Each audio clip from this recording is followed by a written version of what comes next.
So hi guys, third week. Ayan, pangatlong linggo na natin at ito yung nagpapagawa natin ano.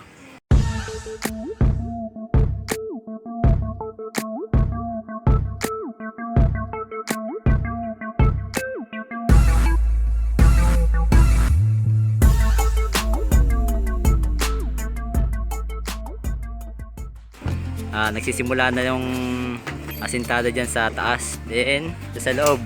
Baka may pako dyan ha. Ito sa loob guys. So ito sa may bintana natin, may palitada na, naayos na yung sentro ng bintana. Yung ibang tukod natanggal na. Tinatanggal na unti-unti yung tukod. Then dito sa loob, so matagal-tagal ako hindi nakapag-video kasi hindi masyadong kita yung naiba. Kaya pinatagal-tagal ko muna. Naka-ready na yung mga drainage, yung slab natin. And then ito yung ating bar counter na pinapagawa. Bar counter dining table na natin. Ayan. Tapos itong lababo natin dati, ayan. Nilagyan natin ng space para dun sa rep. Matapos malapit na to. Ang marami kasing improvement ay dun sa taas. So hindi tayo nakakataas dahil wala pang hagdan.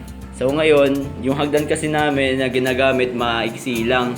So itatry ko ngayon na tingnan or makakyat dun sa taas kung kakayanin natin ano, para makita ko yung kabuuan ng taas. So ayusin ko lang tong tutungtungan ko, medyo alanganin eh. Bitin ako pag umakyat ako dun, so wala pang hagdan, wala akong kakapitan.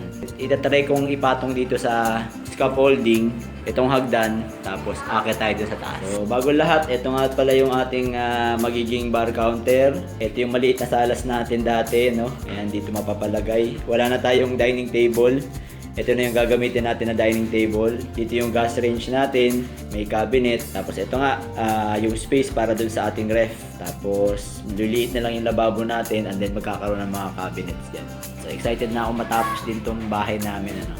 Etong bintana natin dito, lalaki to. Dati kasi ay maliit lang tong bintana dito, yan. Then lumaki yung space para dun sa garahe. Doon lumiit yung bintana.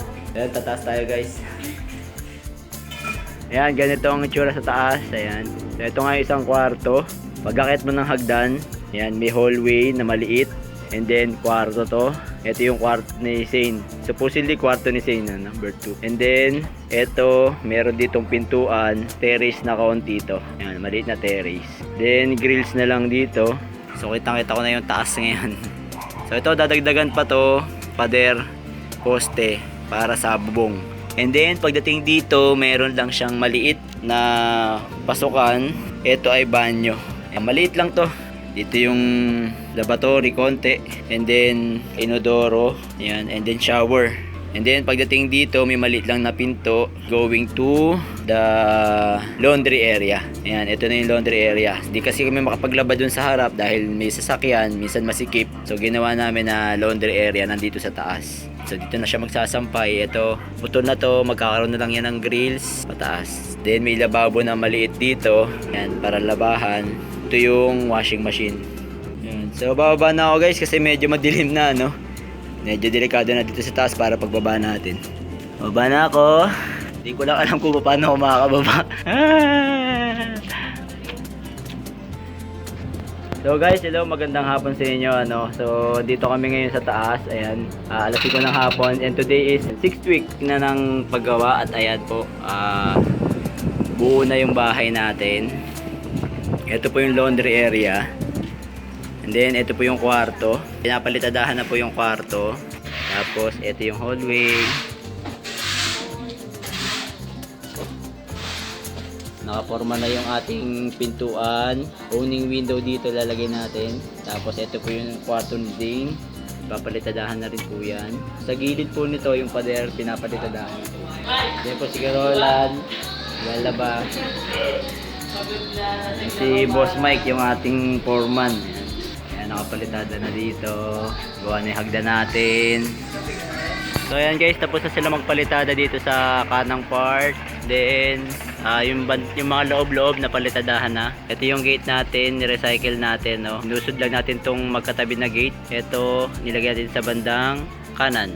So then nagkaroon siya ng awang sa gitna. Yun na lang pinagawa natin na daanan ng tao, no. Kaya mas maliit yung nasa gitna na part. Then sa taas, yun, pinaka-grills na lang niya. So guys, dahil napapadalas na yung pag-ulan-ulan tuwing hapon, ayan, binububungan na yung bahay, no, para hindi naman sila nababasa. Dito kasi sila natutulog, stay in. Pag walang bubong, biglang umulan, nababasa sila dun sa baba. Nagbubong na sila. So 4 na bubong na very long span. So isang buo yan, abot hanggang mula dito hanggang doon sa dulo. Ganon kahaba yung bubong niyan. 3,000 ang isa. Kidlat pa. Ayan.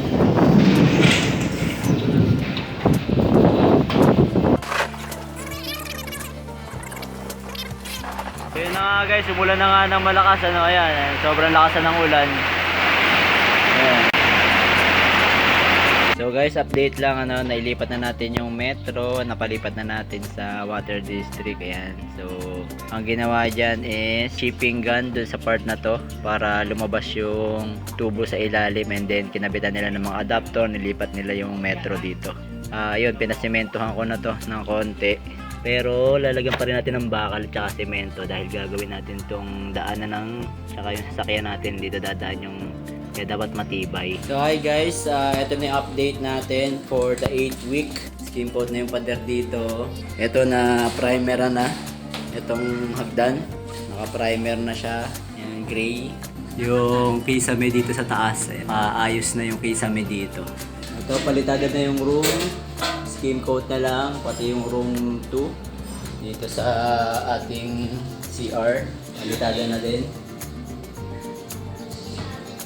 So, ang hindi na lang naayos, ito, yung rails dito, then palitada sa likod, flashing at saka kisame dito sa mga bubong, and then ilaw, electrical, yun na lang yung kulang. Isang maulang hapon sa inyo guys. Ayan, nagkakabit na sila ng bintana. Yung mga bintana sa loob, mga pintuan, nagkakabit na sila. And then yung aming garahe, pinabawasan na natin, para pagpasok ng sasakyan, diretso na lang yung sasakyan natin.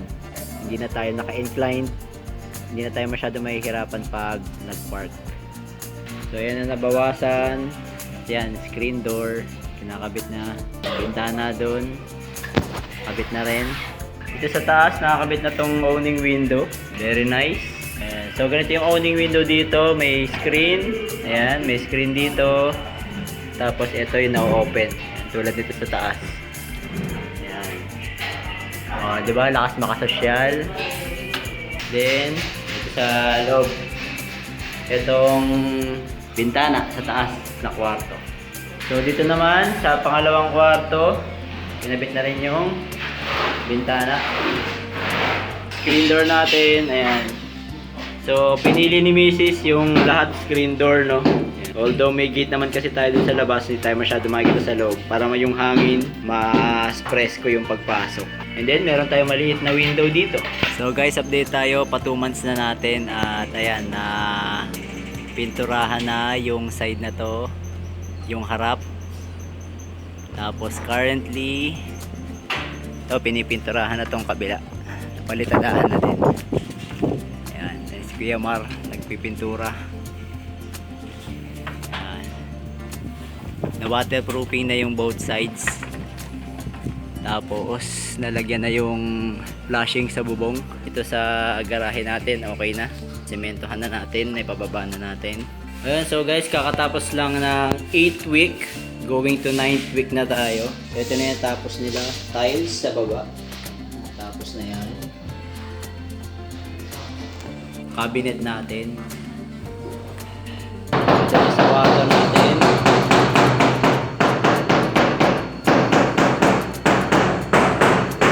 Tapos, yun at kasama yung electrician, nag-electrical. Guys, pinailaw na yung ilaw sa canopy. Ayan, yan. Ganyan yung itsura niya pag may ilaw. Yan. Umaambon-ambon pa nga ngayon ng tinest. Then yung sa garahe natin, ito, may ilaw na siya. Ang resulta ng pagpapagod nitong dalawa na to. Makakauwi na daw si Kuya Sam. Okay, may ilaw. Saksakan, gumagana. Okay.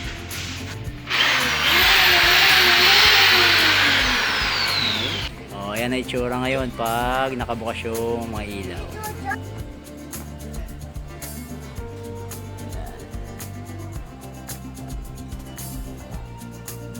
So, isang linggo rin ako nagpintura, game coat, paunti-unti, ano. So, dahil as of now, yung pinakatapos niya. Ang tagal ko hinintay ito para makapag-play ako nung Can We Skip to the Good Part? Ganda na tayong video. Alright, so maraming salamat sa bye-bye sa aming journey sa pagpapagawa ng aming bahay, at maraming salamat sa mga tumulong, kay Sir Mike, sa kanyang kasama, kay Kuya Onad, kay Kenneth, kay Jano, kay Alan, kay Omar, kay Jerome, tapos dun sa tumapos ng bahay natin, kay Kuya Jeran, kay Joshua, kay Kuya Alpi, tsaka kay Kuya Eugene. Then kay Mama and Papa na sumuporta at nagpahiram ng kaunting pera kasi kinulang na tayo ng pagpapagawa. Alright, so hanggang dito na lang po siguro ang ating video, at sa mga hindi pa po nakasubscribe, subscribe lang tayo sa Kulit Shop. Ang shop na makulit pero walang physical shop. See you on the next videos. Bye-bye! Can we skip to the good part?